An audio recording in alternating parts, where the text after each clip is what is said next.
ओम जननीं शारदां देवीं रामकृष्णं जगद्गुरुं पादपद्मे तयोः श्रित्वा प्रणमामि मुहुर्मुहुः। শ্রী শ্রী মায়ের কথা আজকের থেকে শুরু হচ্ছে। এই নামেরই গ্রন্থ সংকলন করেছেন স্বামী অরূপানন্দজি মহারাজ। শ্রী শ্রী মায়ের উপরে করা একেবারে প্রথম দিকের গ্রন্থগুলির অন্যতম এটি। আপনাদের হয়তো সকলেরই জানা যে গ্রন্থ থেকে মায়ের যে জীবনী, বিখ্যাত জীবনী শ্রীমা সারদা দেবী, যেটি স্বামী গম্ভীরানন্দজি মহারাজের প্রণীত, তাকে উপকরণ গৃহীত হয়েছে। অন্যান্য মায়ের যে জীবনী গ্রন্থ আছে, বহু ক্ষেত্রে এইখান থেকে উপকরণ বা উপাদান নেওয়া হয়েছে, তথ্য সংগৃহীত হয়েছে।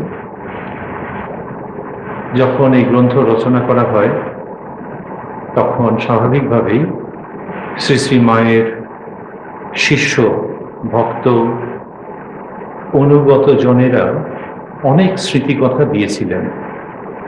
তার মধ্যে থেকে যেগুলি নির্বাচন করা হয়েছে সেগুলো দিয়েই এই গ্রন্থ। নির্বাচনের প্রসঙ্গটা এসছে এই জন্যে যে স্বাভাবিক কেউ কেউ আবেগবশত অনেক কথা লিখেছেন, সেইগুলোকে সযত্নে একটু গ্রহণ বর্জনের মধ্যে দিয়ে, বেশ সতর্ক গ্রহণ বর্জনের মধ্যে দিয়ে এই গ্রন্থ রচিত হয়েছে। বর্জন এই জন্যেই যে কারোর খুব ব্যক্তিগত কিছু প্রসঙ্গ থাকতে পারে, তার উপরে তিনি আবার হয়তো খুব আবেগ বিহ্বল হয়ে কিছু বলেছেন বা লিখেছেন, যেটা সকলেরই কাছে যে খুব কাজের হবে তা নয়। সেই রকম একটা ফিল্টারিং করে এই গ্রন্থ সংকলিত হয়েছে। স্বামী অরূপানন্দজি মহারাজ নিজের যে স্মৃতিকথা সেটা অনেক পরে দিয়েছেন। এইসব মানুষদের যেরকম লক্ষণ হয় যে নীরবে নেপথ্যে থেকে কাজ করেছেন। প্রথমে যে স্মৃতিকথাটি আছে তার লেখিকা সরজুবালা, ইনি মায়ের দীক্ষিত ছিলেন, ভক্ত বাড়ির ভদ্র মহিলা। সরজুবালা সেন বা সেনগুপ্ত, এর বোনের নাম সুমতিবালা, তার স্বামীর নাম শোকহরণ। এই শোকহরণ বাবুর নাম মাঝে মাঝে আসবে। সরজুবালার স্মৃতিকথা অনেকটা জায়গা জুড়ে, কিন্তু অনেকেরই মনে হয় পড়লে যে আরো একটু থাকলে ভালো হতো। কারা পড়েন, শ্রী শ্রী মায়ের সম্পর্কে যারা জানতে চান তারা পড়েন, যারা জানেন তারা পড়েন আবার আবার ওই সবগুলো শুধু স্মরণ করবার জন্য নয়, মায়ের কাছে উপস্থিত হওয়ার জন্যে।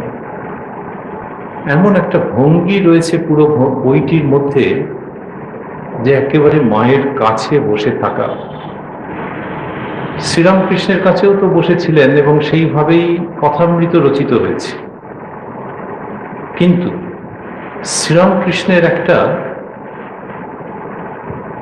অস্তিত্বের মধ্যে কিরকম যেন ছিল। ছবিতে যেমন দেখা যায় একটা অর্ধবৃত্তাকার মাথার পেছনে একটা জ্যোতি, যেন অনেক সময় ক্যালেন্ডারে দেবদেবীর ছবি আঁকার সময় মাথার পেছনে ওইটা দেওয়া হয়, ইংলিশে বলা হচ্ছে হ্যালো। সেই রকম শ্রীরামকৃষ্ণের বাস্তবিক একটি হ্যালো ছিল, একটা দিব্য জ্যোতি, যেটার জন্যে মানুষজন কাছাকাছি যেতে সংকোচ করতেন, যে আমরা কোন স্তরের আর উনি কোন স্তরের। শ্রী শ্রী রামকৃষ্ণ কথামৃতের মতো গ্রন্থ, যেখানে একেবারে শ্রীরামকৃষ্ণের সামনে বসে বা পাশে বসে শোনা, অনেক সময় হচ্ছে যে তিনি ভক্তদের মাঝখানে মাদুরে এসে বসছেন বা মেঝেতে বসছেন, তাকে পাওয়া যাচ্ছে সামনাসামনি বা পাশাপাশি। তা সত্ত্বেও ওই একটা আধ্যাত্মিক বলয় সেটি ছিল, তাতে খারাপ কিছু নয়। ওইটাকে বলা হয়েছে সত্যগুণের ঐশ্বর্য। কিন্তু শ্রী শ্রী মায়ের ক্ষেত্রে নৈকট্যটা আরো অনেক বেশি। ওই রকম বলয় ছিল কি না। শ্রীরামকৃষ্ণ বলছেন, ও কি যে সে, ও আমার শক্তি। তাহলে বলয় বলতে যা বোঝায় তার থেকে অনেক গুণ বেশি কিছু ছিল, কিন্তু যার ছিল তারই এমন ক্ষমতা যে সেসব চেপে চুপে রাখতেন, ঢেকে ঢুকে রাখতেন। যেমন পোশাক আশাকে সাধারণ, কথাবার্তায় সাধারণ, তেমনি কোনো সমাধির দন্তস্বও নেই, কোনো বাহ্য প্রকাশ নেই। সেই তার পুনরায়, যার সম্পর্কে শ্রীরামকৃষ্ণ বলছেন, ও কি যে সে, ও আমার শক্তি। সেই শক্তির সামনে একজন মহিলা যদি বসে থাকেন, পুরুষ মানুষেরা তো বেশি যেতে পারতেন না। তিনি যদি 10 মিনিট বসেন বা 1 ঘন্টা বসেন, তাহলেও ওই রকম একটা আধ্যাত্মিক শক্তি আলাদা করে এমনভাবে উচ্চারিত হতো না যাতে ব্যবধান রচিত হয়। কিন্তু হ্যাঁ, তার কাছ থেকে চলে এলে মনে হতো যে যেন একটা অন্য জায়গায় চলে এলাম। এইটির জন্যই এই যে গ্রন্থ নিয়ে আমরা অগ্রসর হচ্ছি মায়ের এবং ঠাকুরের কৃপায়, সেই গ্রন্থ অনেকেই বারবার পড়তে চান, যেমন কথামৃতও চান, সেরকম ভাবে পড়তে চান যে মায়ের কাছে ঘুরে ফিরে গিয়ে উপস্থিত হওয়া যাচ্ছে এই মহাগ্রন্থের কল্যাণে। মা কাপড় কাচতে যাবেন, কাপড় কেচে এলেন, ঠাকুরের পুজো হলো, শাল পাতায় করে ভোগ প্রসাদ দিচ্ছেন হাতে হাতে, গঙ্গা স্নান করে এলেন, এসে পায়ে কাদা লেগেছে, পা ধুলেন। এ তো কথামৃতের মধ্যে তো এরকম পাবো না। এক একটা বইয়ের এক একটা ভঙ্গি, এক একটা বইয়ের একটা মনোজগৎ বা অ্যাম্বিয়েন্স।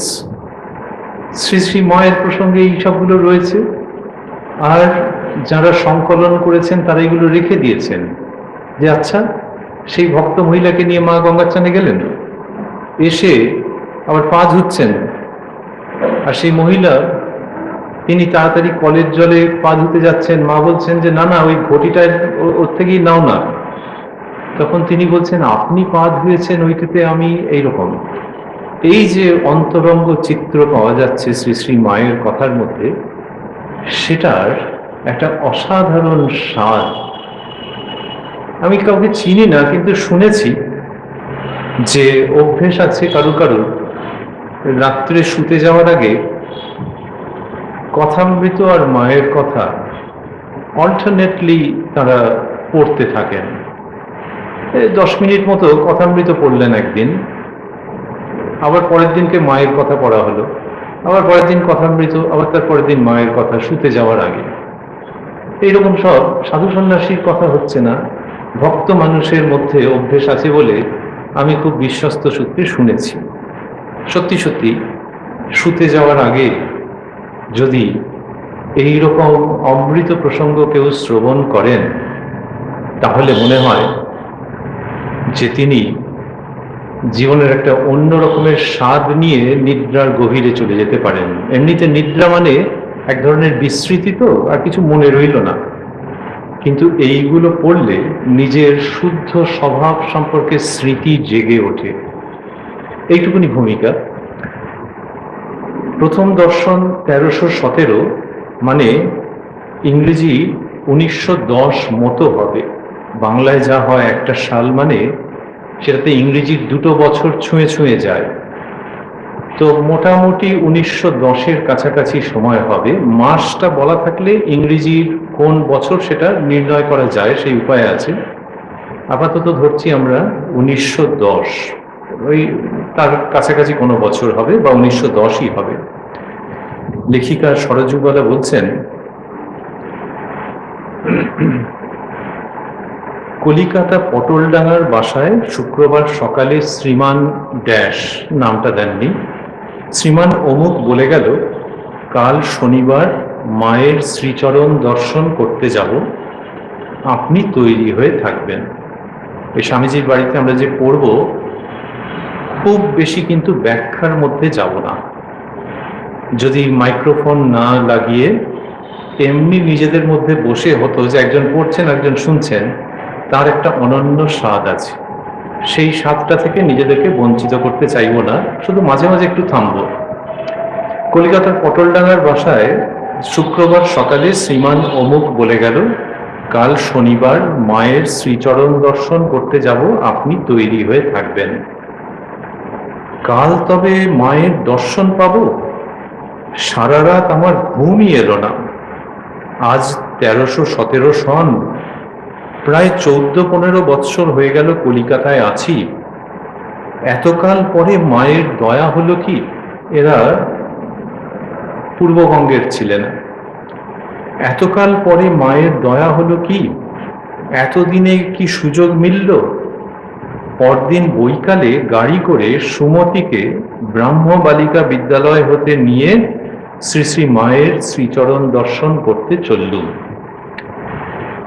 এবারে কলকাতার পটলডাঙ্গায় তিনি থাকেন আর আসবেন বাগবাজারে। একজন ভদ্র মহিলার পক্ষে অনেক রকম থাকতে পারে যে কে নিয়ে যাবে কি, কিন্তু তাহলেও ইনি যেটা বলছেন সেটা কিন্তু ওই রকম নয় যে অমুকের ছেলে বা অমুক এসে বলল নিয়ে যাব, এতদিনের সুযোগ হলো এরকম ভাবে যাব, এরকম বলছেন না। বলছেন আজ 1317 সন, প্রায় 14-15 বৎসর হয়ে গেল কলিকাতায় আছি। এতকাল পরে মায়ের দয়া হলো কি? সেখান থেকে বোঝা যাচ্ছে যে তার মনে হচ্ছে যে মা দয়া করেননি বলে যেতে পারিনি। উপযুক্ত একটা ছেলেকে পাইনি, গাড়ি ঘোড়ার অসুবিধা ছিল, সংসার সামলে যেতে পারিনি, এগুলোর কোনোটাই নয়। এগুলো সবই সত্য হয়তো, কিন্তু মায়ের দয়া হয়নি বলে আমি যেতে পারিনি, এইটা তার মনে হচ্ছে। তাই বলছেন যে এতকাল পরে মায়ের দয়া হলো কি? যখন তারকেশ্বরে কেউ যান, মেয়েরা তো বটেই, ছেলেরাও গরমের মধ্যে পা পুড়ে গেছে, হয়েছে, তারপরে গিয়ে যখন দর্শন হলো, জল ঢালা হলো, তখন আপনিই বেরিয়ে আসে মুখ থেকে যে বাবা টেনেছিলেন তাই এবছর হয়ে গেল। লোকে বলে, এটা কোনো বুদ্ধি দিয়ে ব্যাখ্যা করা যাবে না, কিন্তু বলে যে বাবা টেনেছিলেন তাই হলো। হয়তো অনেকবার আগে চেষ্টা করেছে, ভেস্তে গেছে, সেইখান থেকে তাকে তো কেউ শিখিয়ে দেয়নি, সে নিজের মনে বলছে যে বাবা টেনেছিলেন তাই হলো। সেটা তারকনাথ দর্শনে গিয়ে হোক, তারাপীঠে গিয়ে হোক, বৃন্দাবনে গিয়ে হোক, লোকের যেমন মনে হয় তেমনি এনার মানে, একবার বলছি এনার, একবার বলছি ভদ্রমহিলার, আসলে আমাদের প্রণম্যা যে শ্রী শ্রী মায়ের এত কাছে যিনি আসতে পেরেছেন। তিনি পটলডাঙ্গা থেকে বাগবাজারে আসবেন, আর সেখানে যখন বলছেন এতকাল পরে মায়ের দয়া হলো কি, তার মানে ওই তারকেশ্বরে কি তারাপীঠে কি শ্রী বৃন্দাবনে উপস্থিত হওয়ার মতো সুযোগ বলে মনে করছেন বা সৌভাগ্য বলে মনে করছেন, যে যিনি আছেন ওইখানে তিনি ডেকেছেন তাই আমি যেতে পারছি, বাকি কে আমায় নিয়ে যাবে কিভাবে হবে এরা নিমিত্ত মাত্র। পরদিন বৈকালে গাড়ি করে সুমতিকে ব্রাহ্ম বালিকা বিদ্যালয় হতে নিয়ে শ্রী শ্রী মায়ের শ্রীচরণ দর্শন করতে চললুম। কি আকুল আগ্রহে গিয়েছিলুম তা ব্যক্ত করার ভাষা জানি না। গিয়ে দেখি মা বাগবাজারে তার বাড়িতে ঠাকুর ঘরের দরজার সামনে দাঁড়িয়ে আছেন। এক পা চৌকাঠের উপর, অপর পা পাপোশখানির ওধারে। মাথায় কাপড় নেই, বাঁ হাতখানি উঁচু করে দরজার উপর রেখেছেন, ডান হাতখানি নিচুতে। গায়েরও অর্ধাংশে কাপড় নেই, এক দৃষ্টে তাকিয়ে আছেন। গিয়ে প্রণাম করতেই পরিচয় নিলেন। সুমতি বললে, আমার দিদি। এই মাকে দেখছেন যে এক পা চৌকাঠের উপর, অপর পা পাপোশখানির ওধারে। একেবারে সাধারণ ঘরোয়া দর্শন। এই সেই মজার আছে, এরকম তো হতেই পারে, নিশ্চয়ই পারে, কিন্তু এই প্রথম স্মৃতিকথায় প্রথম দর্শন যে পাচ্ছি সেটা একেবারে ঘরোয়া রূপে। একটু যদি তার সঙ্গে তুলনামূলকভাবে চলে যাই, যে শ্রীরামকৃষ্ণকে প্রথম যখন দর্শন করলেন মাস্টারমশাই, তখন কিন্তু আধ্যাত্মিকভাবে খুব গ্ল্যামারাস ব্যাপার, কারণ ঠাকুর তার ছোট খাটটির উপর বসে ধর্ম প্রসঙ্গ করছেন। এক ঘর লোক, মাস্টারমশাইয়ের দেখে মনে হলো যেন সাক্ষাৎ শুকদেব কি শ্রী চৈতন্য বসে ধর্ম কথা বলিতেছেন।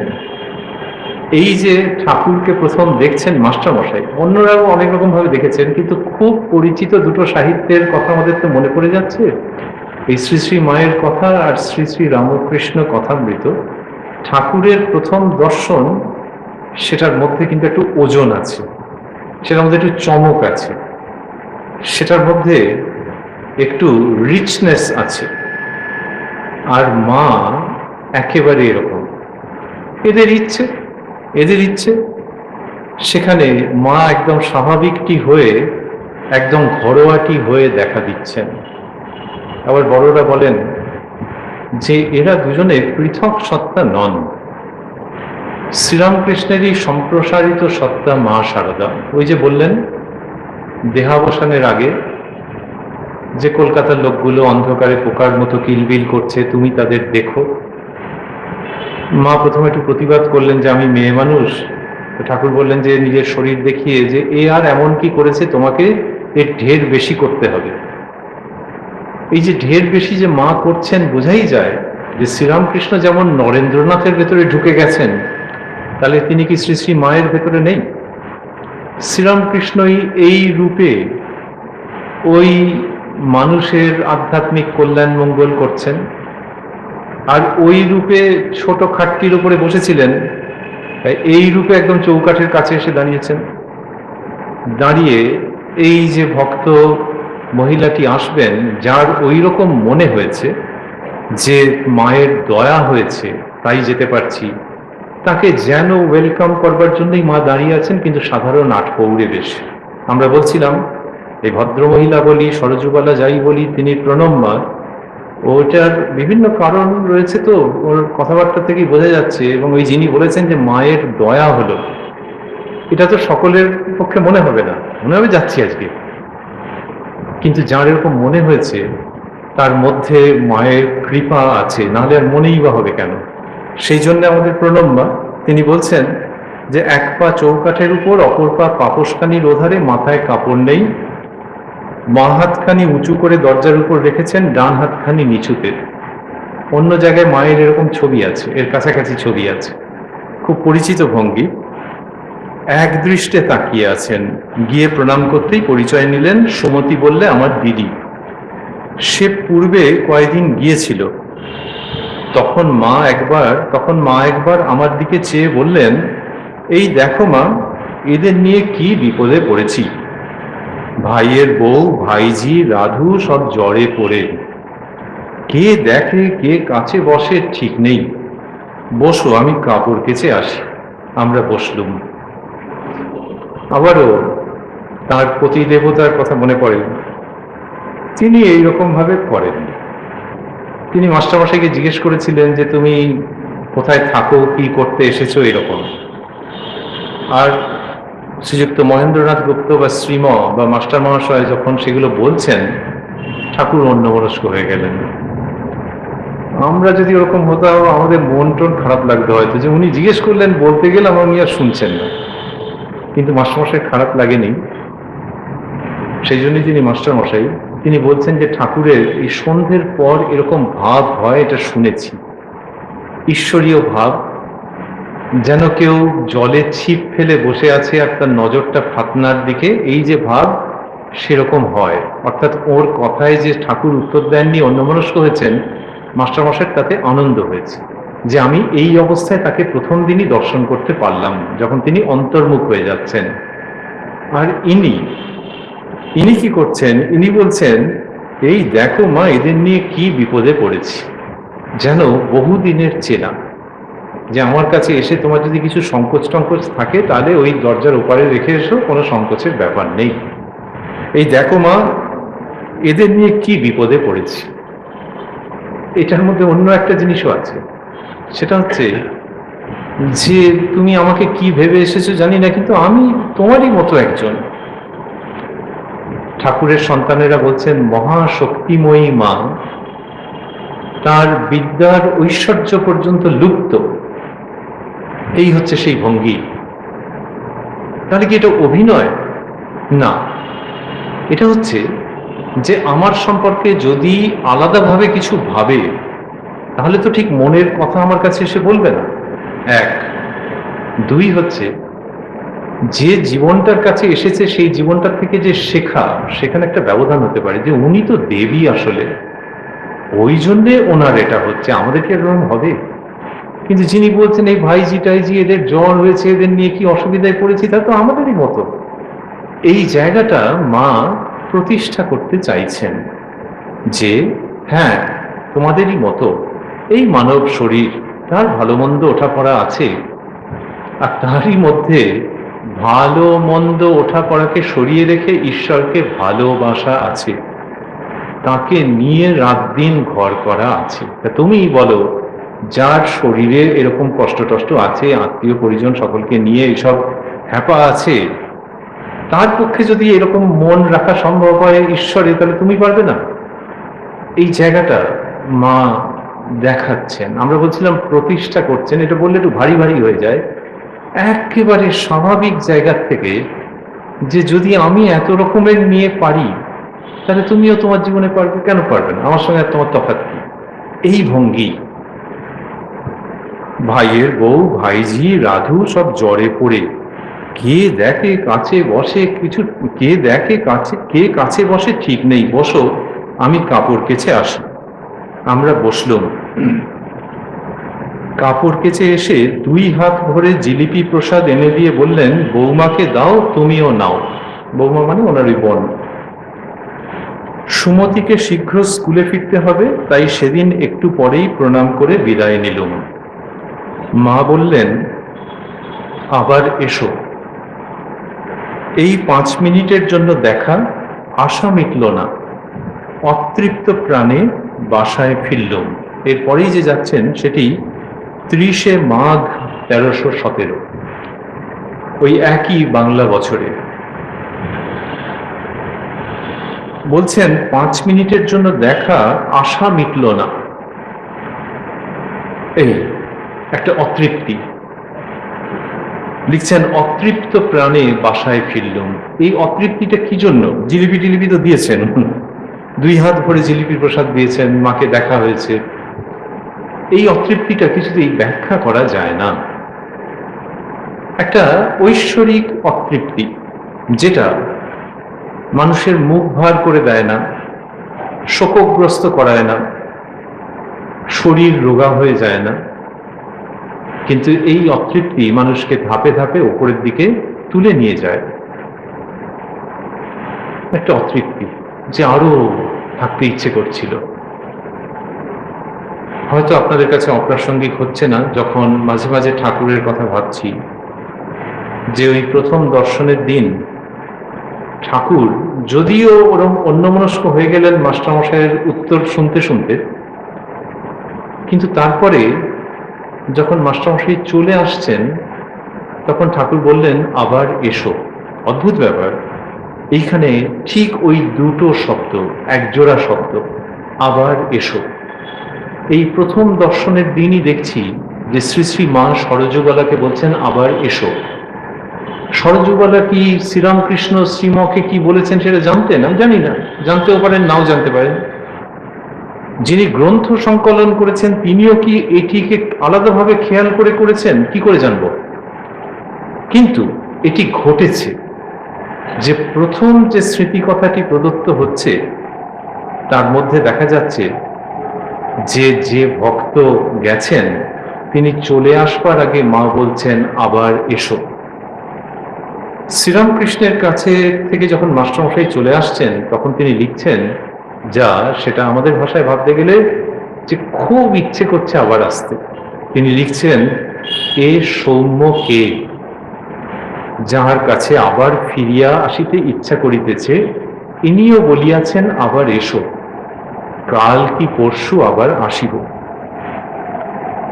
উনি যে উত্তর দিচ্ছেন শ্রীরামকৃষ্ণ সেগুলো শোনেননি, অন্যমনস্ক হয়ে থেকেছেন।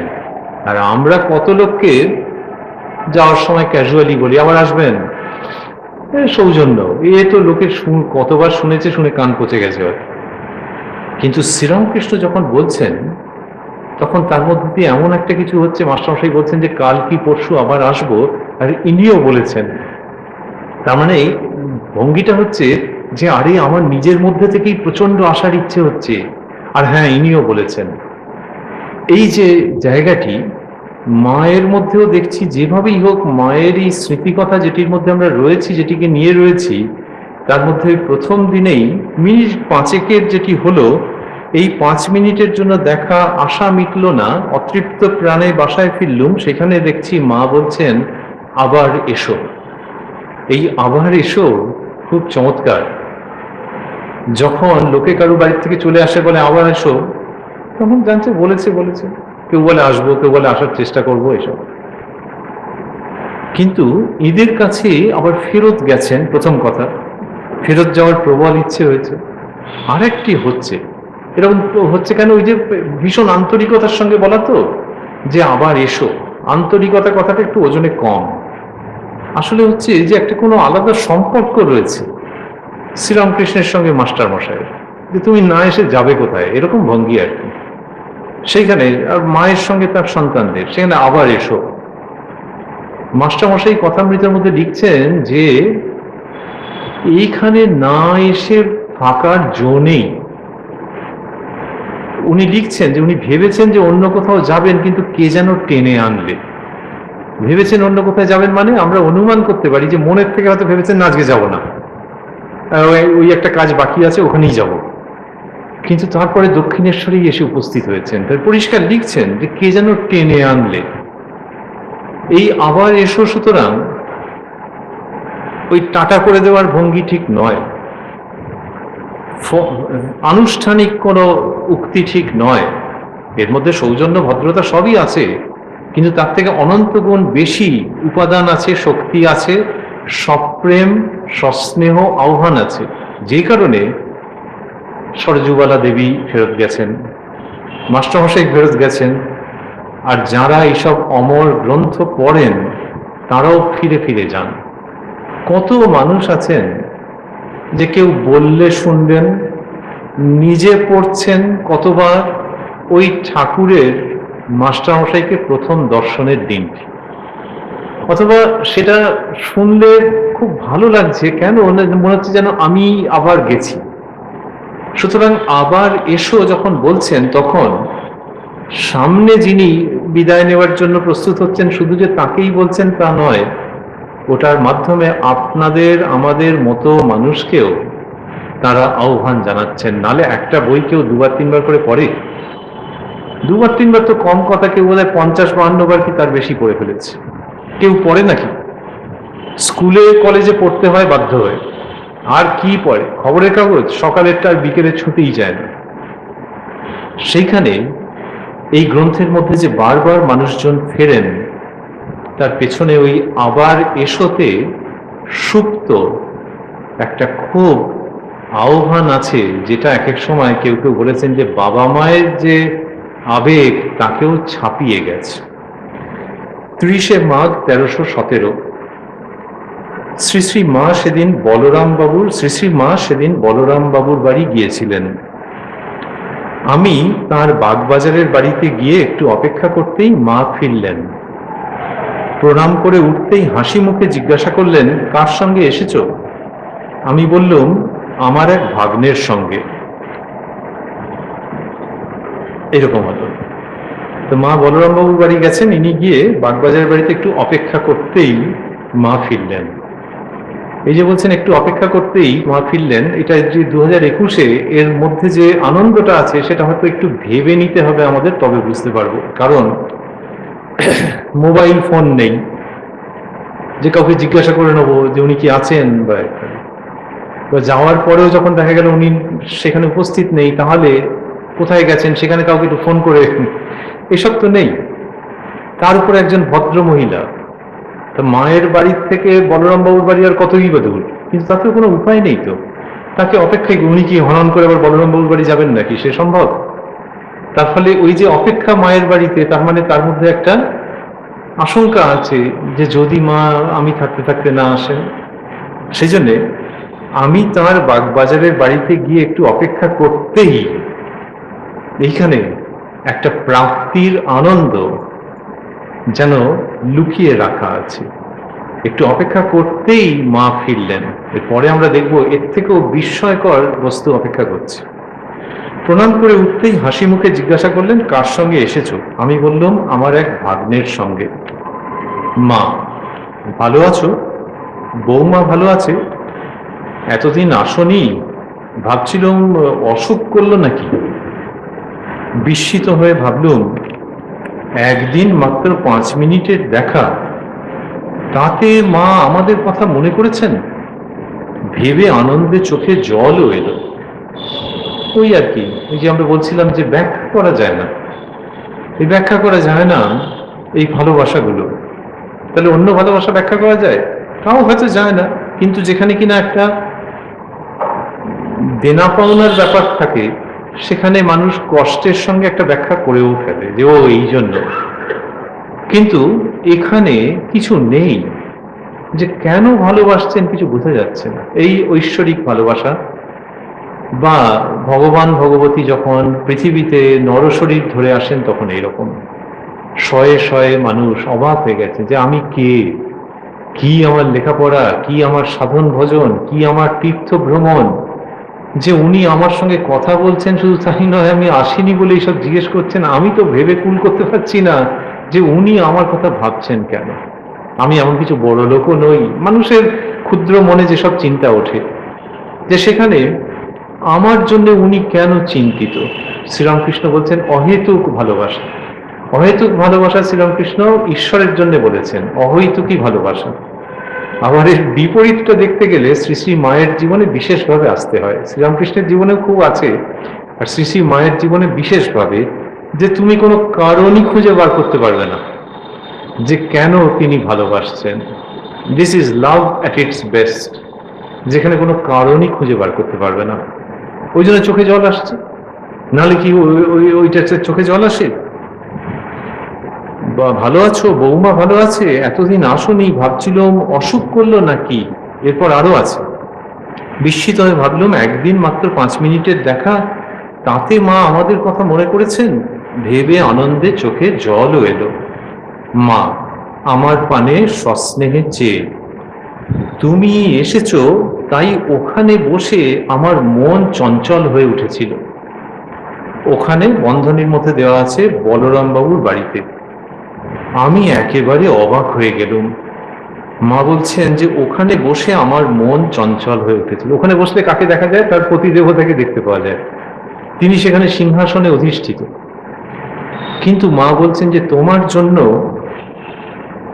ওখানে বসে, তুমি এসেছো তাই ওখানে বসে আমার মন চঞ্চল হয়ে উঠেছিল। শ্রীরামকৃষ্ণ বলছেন যে তুমি এদের দেখো। মনে হয় এক এক সময় যে তিনি যা ভেবে বলেছিলেন, মা তাকেও অনেক ছাপিয়ে গেছেন। তো ঠাকুর রয়েছেন, হয়তো পুজো পাঠ হচ্ছে, যাই হয়ে থাকুক, বলরাম মন্দিরে ঠাকুর 100 বারেরও বেশি গেছেন। ইদানিংকার গবেষণায় সেটা বেরোচ্ছে। আর শ্রী শ্রী মা তো সবই জানতেন। সেই ঠাকুরের পাদস্পর্শ ধন্য চিরকালের তীর্থভূমি, সেইখানে মা বসে আছেন। তীর্থভূমির মাহাত্ম্য মাথায় রেখেও ভাবছি যে এই এর জন্য এই কথাটা বলে দিলেন যে ওখানে বসে আমার মন চঞ্চল হয়ে উঠেছিল। তিনি সিনেমায় অন্যত্র দেখতে পাওয়া যায় যে দেবদেবী বসে আছেন,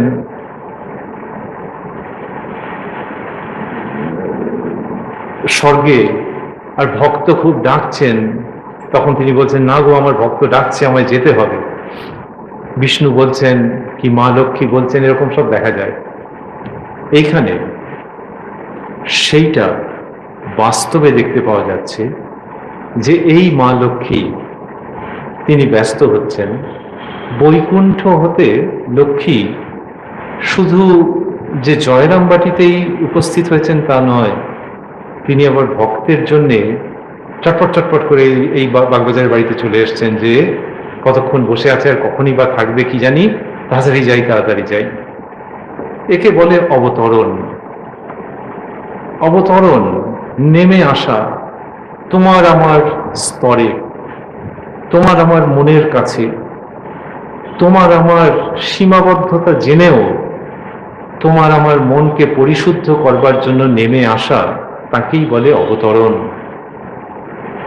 আমি একেবারে অবাক হয়ে গেলুম তারপর লিখছেন, মায়ের একটি শিশু ভাইপোর, বন্ধনীর মধ্যে খুদের, মায়ের একটি শিশু ভাইপোর জন্য সুমতি 2টি পশমের টুপি দিয়েছিল। মাকে ওটি দিতে এই সামান্য জিনিসের জন্য কতই খুশি হলেন। তক্তপোষের উপর বসে বললেন, বসো এখানে আমার কাছে। পাশেই বসলো। মা আদর করে বললেন, তোমাকে যেন মা আরো কত দেখেছি, যেন কতদিনের জানাশোনা। এই হচ্ছে সম্পর্ক। শ্রী শ্রী মা এটি বলছেন যে তোমাকে যেন মা আরো কত দেখেছি, যেন কতদিনের জানাশোনা। তো মা সেটা জানেন কি জানেন না?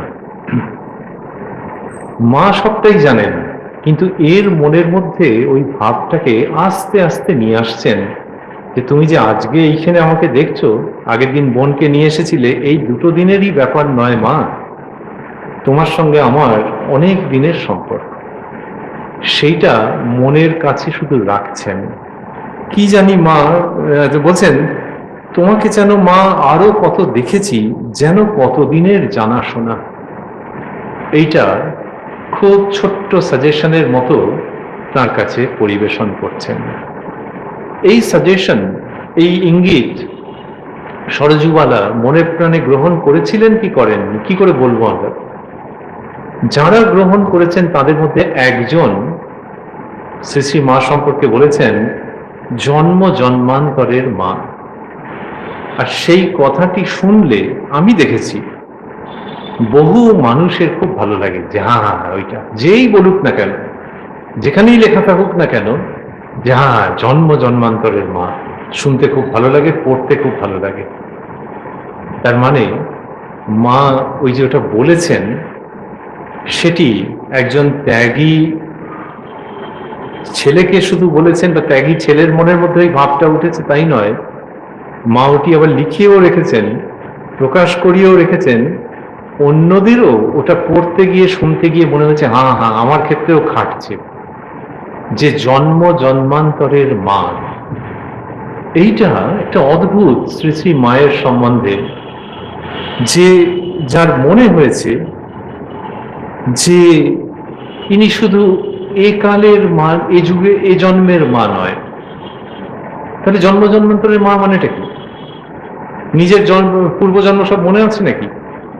তা নয়, কিন্তু নিজের জন্মদাত্রী মাকে স্মরণ করেও মনে হচ্ছে, সেই মা বেঁচে থাকুন বা না থাকুন, তাকে স্মরণ করেও মনে হচ্ছে ইনি আসল মা। তাহলে গিয়ে জিনিসটা, ব্যাপারটা দাঁড়াচ্ছে কোথায়? দাঁড়াচ্ছে এইখানে যে তোমার আমার সকলের মা এর মধ্যে আছেন। এর মধ্যে যে সত্তাটাই রয়েছে সেটি হচ্ছে সকলের মা। তাদের যে মাতৃভাব, সেইগুলো নিয়ে নিয়ে নিয়ে নিয়ে, যেমন মাটি এটা ওটা নিয়ে মূর্তি তৈরি হয়, সেরকম সমস্ত মায়ের মধ্যে যে সন্তানের জন্য যে স্নেহ ভালোবাসা যা বলবে তুমি, সেইগুলো নিয়ে নিয়ে এই সারদা রূপটি তৈরি হয়েছে। গানের মধ্যে একজন লিখেছেন কি সুন্দর করে, নিখিল মাতৃ হৃদয় সাগর মন্থন সুধা মূরতি। সমস্ত পৃথিবীর সব মায়ের মধ্যে যে সুধা আছে, মায়ের মধ্যে শুধু সুধা আছে নাকি? মা অন্য লোকের সঙ্গে খারাপ ব্যবহার করতে পারে, কর্কশ বলে, ওগুলো ছাড়ো। সন্তানের জন্য যে সুধা আছে সেটা নিয়ে তো কোনো ভুল নেই। সেইটা নিয়ে নিয়ে নিয়ে নিয়ে নিখিল মাতৃ হৃদয় সাগর মন্থন সুধা মূরতি। সাগর মন্থন করলে অনেক জিনিস বেরোয়, কিন্তু এই মাতৃ হৃদয় সাগর মন্থন করলে সন্তানের জন্য যে সুধা স্নেহ বেরোবে, সেইটি চয়ন করে করে এই সারদা মূর্তি নির্মিত হয়েছে। এই জন্যই যিনি কিনা এমনি বলেছেন, গদ্যে বলেছেন, গানে নয়, কাব্যে নয়, জন্ম জন্মান্তরের মা, তার নিশ্চয়ই এরকম মনে হয়েছে যে সকলের মায়ের মধ্যে যা আছে সেইটা নিয়ে ইনি। সেই জন্যই জন্মদাত্রী মাকেও ছাপিয়ে যাচ্ছেন তিনি। কিন্তু এইসব ভাবনা মানে জন্মদাত্রী মা ছোট হয়ে যাচ্ছেন না, বরং আরো বড় আলোকে, আরো উজ্জ্বল আলোকে তিনি দৃশ্যমান হচ্ছেন যে তিনিও মা শারদারই অংশ। এইটা মা শারদা এসে জগতে মাতৃভাবের বন্যা বইয়ে দিয়েছেন। তোমার মাকে ভালোবাসো, তোমার মাকে পুজো করো, আর যেন যে তোমার মায়ের মধ্যে তিনি আছেন, আমার ওর ওর ওর সকলের মায়ের মধ্যে তিনিই আছেন। এইটা ওই দৈবী হস্তক্ষেপ ছাড়া তো হয় না। তিনি এসে এই ভাবটা, এই সত্যটির দ্বারা আমাদেরকে ঋদ্ধ করেছেন, পরিপুষ্ট করেছেন, আমাদেরকে মানুষ করে চলেছেন। এইখানে এই ভক্ত মহিলা মায়ের কাছে মেয়ে, তার কাছে কি সুন্দর করে হালকাভাবে এটি বলছেন, সাজেশন। তক্তপোষের উপর বসে বললেন, বসো এখানে আমার কাছে। পাশেই বসলো। মা আদর করে বললেন, তোমাকে যেন মা আরো কত দেখেছি, যেন কতদিনের জানাশোনা। তাহলে এই জন্মে যদি মনে হয় কারুর মায়ের কৃপায় যে হ্যাঁ তার মধ্যেই সকলের মা রয়েছেন, তাহলে অঙ্কের মতো আর একটা স্টেপ এগোলেই পাওয়া যাবে। হিন্দুরা যেটা বিশ্বাস করে যে আগের যে জন্ম, তাহলে সেই জন্মে যিনি গর্ভ ধারণ করেছিলেন তিনিও এরই অংশ। সেই জন্যই ইনি জন্ম জন্মান্তরের মা। এই সহজ সিদ্ধান্ত। আগের জন্মে যদি হিন্দু ঘরে জন্ম নাও হয়ে থাকে, খ্রিস্টান, অন্য কিছু, তাহলে ওই সামনে যাকে দেখছি কোনো সন্দেহ নেই সমস্ত মা এর মধ্যে অটুট রয়েছেন। এই এক অদ্ভুত উপলব্ধি, যেটার দ্বারা মানুষ শোকোত্তীর্ণ হতে পারে, অমীয় আনন্দে অমর হতে পারে। সেইখান থেকে জন্ম জন্মান্তরের মা। তার জন্যে জাতিস্বর হওয়ার দরকার করে না। কিন্তু এই অ্যাবসলিউট ফেথ অ্যান্ড কনভিকশন যে আমি যে ঘরেই জন্মে থাকি সেই মা এরই অংশভূত, এইরকম সত্য সেগুলো মা আভাস দিচ্ছেন। তোমাকে যেন মা আরো কত দেখেছি, যেন কতদিনের জানাশোনা। আমি বললাম, কি জানি মা, একদিন তো কেবল 5 মিনিটের জন্য এসেছিলাম।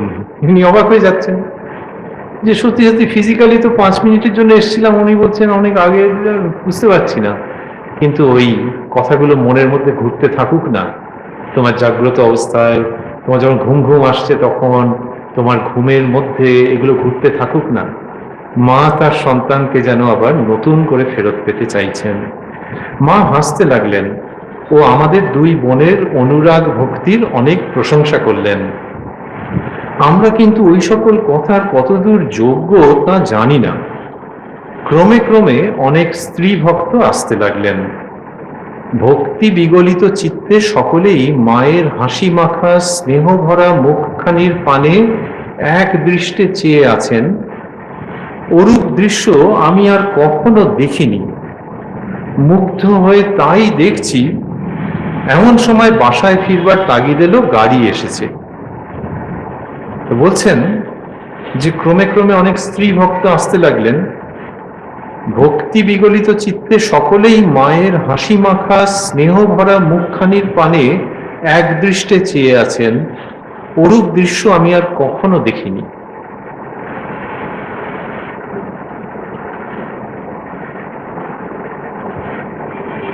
যে এই যে স্ত্রী ভক্তেরা রয়েছেন, এরা মায়ের দিকে ওইরকম ভাবে এক দৃষ্টে চেয়ে আছেন। কোনটা দেখেননি বলা মুশকিল, দুটোই হতে পারে। একটা হচ্ছে ওই ভক্ত মহিলাগণ তারা এক দৃষ্টি একজনের মুখের দিকে তাকিয়ে আছেন, এইটা দেখেননি। অথবা ওই যে মায়ের হাসি মাখা স্নেহ ভরা মুখখানি, ওই রকম মুখ আগে দেখেননি। অথবা দুটোই, যে মা ওই রকম ভাবে তাকিয়ে কথা বলছেন আর এরা দেখো এক দৃষ্টি ওর দিকে তাকিয়ে আছেন। তাহলে ওরা কিভাবে তাকিয়ে আছেন ভদ্রমহিলা জানলেন কি করে, সরজুবলা জানলেন কি করে? তার মানে মাঝে মাঝে ওদের মুখের দিকেও তাকাচ্ছেন, তাকিয়ে দেখছেন মায়ের দিকে এক দৃষ্টে তারা তাকিয়ে আছেন। তো বলছেন ওরূপ দৃশ্য আমি কখনো দেখিনি। কেন তারা এক দৃষ্টে তাকিয়ে আছেন কি জানি। এমনিতে বলা হয়, যখন ভালো কথা শুনতেন তখন তো একদৃষ্টে তাকিয়ে থাকবেনই, কিন্তু এমনিতে বলা হয় যে যদি উচ্চ আধ্যাত্মিক পবিত্রতা এবং শক্তি সম্পন্ন কোনো সত্তা থাকেন, সে তিনি ছেলে হন, মেয়ে হন, যাই হন, আর তুমি যদি তার কাছে গিয়ে উপস্থিত হও, তাহলে তোমার মনের মধ্যে যে গেঁটগুলো পড়ে আছে, গ্রন্থিগুলো, ওগুলো পটপট খুলে যাবে, এবং মনের মধ্যে যে সংশয়গুলো আছে ওগুলো নিবারিত হয়ে যাবে। বিদ্যাতি হৃদয় গ্রন্থি ছিদ্যন্তি সর্ব সংশয়া। যখন সেই উপযুক্ত সত্তার তুমি সম্মুখীন হবে, বহু মানুষের জীবনেই এটি ঘটতে দেখা যায় যে একজনের কাছে গিয়ে বসলেই মনের মধ্যে খুব শান্তি, লোকে বলে খুব শান্তি। শান্তি মানে অনেক কিছু নিরসন হয়ে যাচ্ছে, অনেক টুকরো টুকরো ভয় আশঙ্কা আধ ঘন্টা আগেও ছিল, সেগুলো এখন আর নেই। জীবনকে নতুন ভাবে ভাবতে ইচ্ছে করছে, ধর্ম জীবন খুব টানছে। আরে এগুলো হলো কি করে? উনি তো এখনো কিছু বলেননি, কি করে হলো কি জানি, কিন্তু ওনার সামনে বসলে আমি আগেও দেখেছি এরকম হয়। এইটা ভারতবর্ষের শাস্ত্র, ভারতবর্ষের পরম্পরা বলছে যে এটা হবে। তবে হ্যাঁ, কার কাছে বসলে কার হবে সেটা আলাদা হতে পারে। যে একজন যদি গিয়ে বললে যে ওনার কাছে হয়েছে, তাহলে শত শত লোক এলেই যে হবে তা নয়, অন্য লোকেদের হয়তো আরেকজন কারোর কাছে গিয়ে ওরকম হবে, ওটা আলাদা। কিন্তু যখন হচ্ছে তখন কথার অপেক্ষা রাখে না। শ্রী শ্রী মায়ের জীবনে দেখা যাচ্ছে যে একদৃষ্টে সবাই তাকিয়ে আছেন। মা যখন ব্যাঙ্গালোরে গিয়েছিলেন, তখন এক জায়গায় যখন মহারাজের ব্যবস্থাপনায় গেছেন, তখন ব্যবস্থা হয়েছিল যে একদিন মা ভক্তদের দর্শন দেবেন আশ্রমে। এবার যা হয়, রামকৃষ্ণ মঠের বন্দোবস্ত, সব সুন্দর করে সব ব্যবস্থা করা আছে, আর একজন দোভাষীকে রাখা আছে, যে ভক্তদের যা প্রশ্ন মাকে বলবেন তিনি, মায়ের উত্তর তিনি আবার ভক্তদের শোনাবেন। এবারে মা সারদা সম্পর্কে তারা জানেন মানে কি, সাধু মুখে জানেন, তখন আর বইটই কত কি হয়েছে। রামকৃষ্ণানন্দজি এবং অন্যান্য সাধুরা যা বলেছেন সেইখান থেকে জানেন। হয়তো অনেকের মনের মধ্যে অনেক প্রশ্ন ছিল, সেই জন্যই তো দোভাষীর প্রসঙ্গ এসছে। এইবার নির্দিষ্ট সময়ে মা যখন সেখানে গিয়ে উপস্থিত হয়েছেন, তখন এই সরযুবালা যেরকম লিখছেন, সরযুবালা দেবী, ঠিক সেই রকম ঘটনা, যে তারা মাকে দেখে, এটা আগে দেখা বলে না, এগুলোকেই বলে দর্শন, যখন প্রণাম করেছেন, তারপরে এইবার ওই দোভাষী, তখন তারা বলছেন যে আমাদের কিছু বলবার নেই, আমরা শুধু ওর মুখের দিকে তাকিয়ে বসে থাকবো। এই খুব ব্যাখ্যা করা যায় না, যে একটাও প্রশ্ন করবে না, যার জন্য এই বন্দোবস্ত রয়েছে, বলে না। তার মানে কি, যে প্রশ্ন করব, উত্তর দোভাষী, এই সময়টাই নষ্ট হয়ে যাবে, শুধু ওর মুখের দিকে তাকিয়ে বসে থাকবো। শ্রীরামকৃষ্ণ বলছেন, ওর রূপ ঢেকে এসেছে, পাছে লোকের অকল্যাণ হয়। আর এমনিতেও যারা দেখেছেন, মায়ের ছবি দেখলেও বোঝা যায় আলাদা করে তো কিছু নয়। যেমন শ্রীরামকৃষ্ণ আলাদা করে কিছু নন, কিন্তু তাকে মাস্টারমশাই বললেন এ সৌম্যকে। So people are talking about the internal beauty. এইখানে মায়ের সেই অন্তরের সৌন্দর্য বলি, শান্তি বলি, গ্রন্থি উন্মোচন করবার অপূর্ব পেলব আধ্যাত্মিক শক্তি বলি, সেগুলি এমন ভাবে কাজ করছে যে দে ডিক্লাইন্ড, যে দোভাষী না, ওর মুখের দিকে তাকিয়ে বসে থাকবে। সরযুবালা অবাক হয়ে গেছেন, বলছেন যে ভক্তি বিগলিত চিত্তে সকলেই মায়ের হাসি মাখা স্নেহ ভরা মুখখানির পানে একদৃষ্টে চেয়ে আছেন, ওরূপ দৃশ্য আমি আর কখনো দেখিনি। এর মধ্যে হাসি মাখা স্নেহ ভরা কথাটা রয়েছে, কথা দুটি রয়েছে। স্নেহ ভরা, যে যার মধ্যে স্নেহ রয়েছে। আচ্ছা, স্নেহ রয়েছে বোঝা যায়, বাবার সঙ্গে ছেলে, বাবার সঙ্গে মেয়ে, মায়ের সঙ্গে ছেলে, মায়ের সঙ্গে মেয়ে, যদি ভিডিও থাকে আর যদি সেটাকে মিউট করে দেওয়া যায়, মুখ চোখ দেখলেই বোঝা যাবে যে হ্যাঁ, স্নেহের প্রকাশ রয়েছে তার মধ্যে। আর হাসি মাখার ব্যাপারটা কিরকম হলো? হাসি মাখাটা কিন্তু অতটা এক্সপেক্টেড নয় আলাদা করে। তার কারণ হচ্ছে যে মা তো কথা বলছেন, এখন কথা বললেই যে মুখ হাসি মাখা হবে তার কি মানে আছে? আবার যিনি ধর্ম জগতে দীক্ষা গুরু, মানে তোমরা যে আমার কাছে এসছো আমি কে, এটা তো একটা লেখিকার মনের মধ্যে রয়েছে যে এরা মায়ের কাছে এসছে, শ্রী শ্রী মায়ের কাছে এসছে। লেখিকা বলছেন যে মায়ের দয়া হয়েছে তাই আমি যেতে পেরেছি। তার মানে মাকে কোন দৃষ্টিতে দেখছেন, সেই তিনি যখন কথা বলছেন তখন হাসি মুখ, এটা তো উল্লেখ করবার মতো। গম্ভীর মুখে অনেক সময় বসে থাকা যায়, যে আমার যা ওজন তার থেকেও বেশি বোঝালাম যে আমি ভীষণ গম্ভীর, কিন্তু ওরকম আরোপিত কিছু তো নেই, বরং হাসি মাখা, যেটি আবারও তার পতিদেবতার শ্রীচরণে আমাদের এনে উপস্থিত করাচ্ছে। মাস্টারমশাই যখন প্রথম শ্রীরামকৃষ্ণকে দর্শন করলেন তখন লিখেছেন ওই প্রথম দর্শনের দিনই যে ঠাকুর সহাস্য বদনে হরিকথা কহিতেছেন। হরিকথা বলছেন কিন্তু মুখে হাসি রয়েছে। দ্বিতীয় দর্শনের দিন শেভ করতে গেছেন, নাপিত আসিয়া উপস্থিত। ওই দক্ষিণ পূর্ব দিকের বারান্দায়, টানা বারান্দায় ঠাকুর বসেছেন, নাপিত আসিয়া উপস্থিত। ঠাকুরের গায়ে মোল স্কিনের র্যাপার, পায়ে চটি জুতা, আর মুখখানি প্রসন্ন, হাসি মুখ, হাসি মুখের কথা আছে দ্বিতীয় দর্শনের দিন।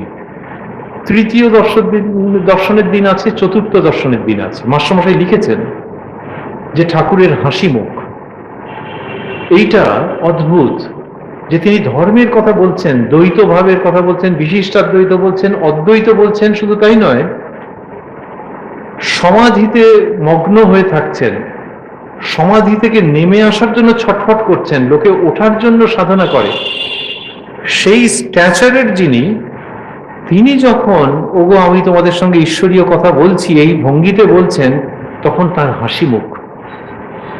এই হাসি মুখ যে কত বড় প্রাপ্তি, যে তাহলে এর শ্রীমুখের দিকে তাকিয়ে কথা বলা যায় উনি আমার উপরে রেগে নেই, উনি একটা বিরাট কিছু, সেই রকম আমার আলাদা করে ভয় লাগছে না, অন্তত হাসি মুখ দেখতে পাচ্ছি। আর মায়ের ক্ষেত্রেও তাই, এই প্রসন্ন বদন। শ্রীরামকৃষ্ণের ক্ষেত্রে কথামৃতের মধ্যে বিভিন্ন জায়গায় রয়েছে ঠাকুর সহাস্য বদন, এইটি দেখতে পাওয়া যায়। এখানে তিনি বললেন হাসি মাখা স্নেহ ভরা মুখখানির পানে একদৃষ্টে চেয়ে আছেন, ওরূপ দৃশ্য আমি আর কখনো দেখিনি। মুগ্ধ হয়ে তাই দেখছি। এমন সময় বাসায় ফিরবার তাগিদ এলো, গাড়ি এসেছে। মা তখন উঠে প্রসাদ দিয়ে খাও খাও করে একেবারে মুখের কাছে ধরলেন। অত লোকের মধ্যে একলা অমন করে খেতে আমার লজ্জা হচ্ছে দেখে বললেন, লজ্জা কি, নাও। তখন হাত পেতে নিল।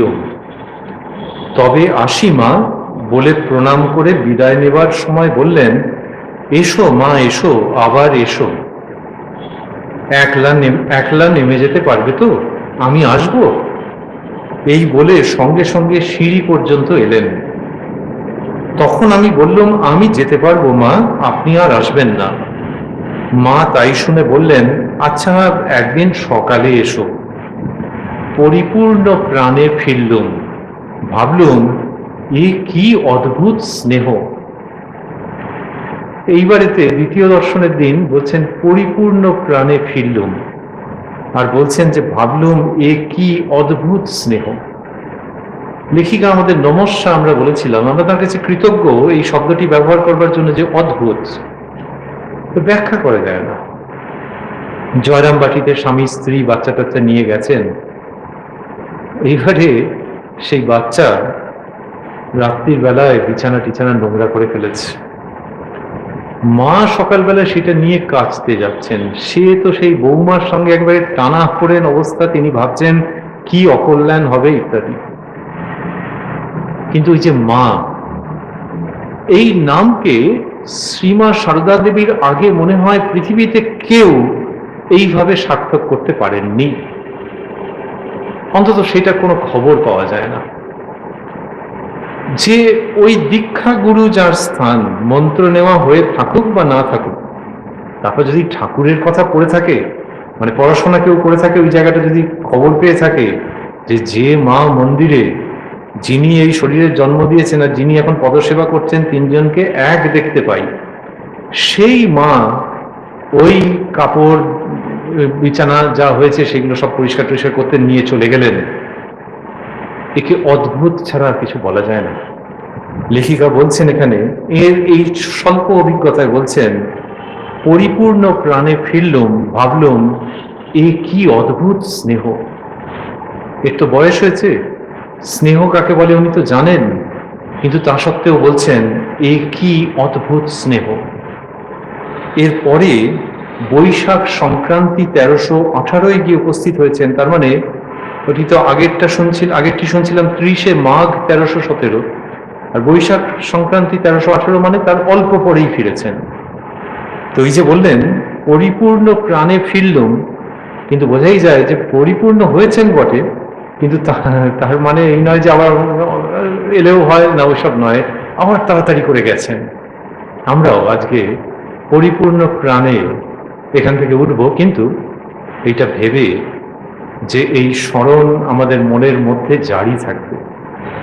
আমি সামনের মাসে এখানে উপস্থিত হব কিনা জানি না, আপনাদের সঙ্গে মিলিত হওয়া হবে কিনা জানি না, কিন্তু মায়ের কাছে আপনারা আমরা যেন ওই ঘন ঘন ঘন ঘন ফিরে আসতে পারি।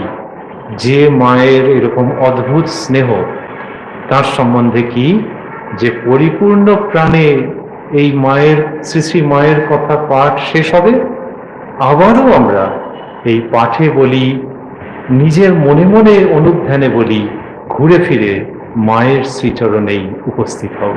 ধন্যবাদ, নমস্কার।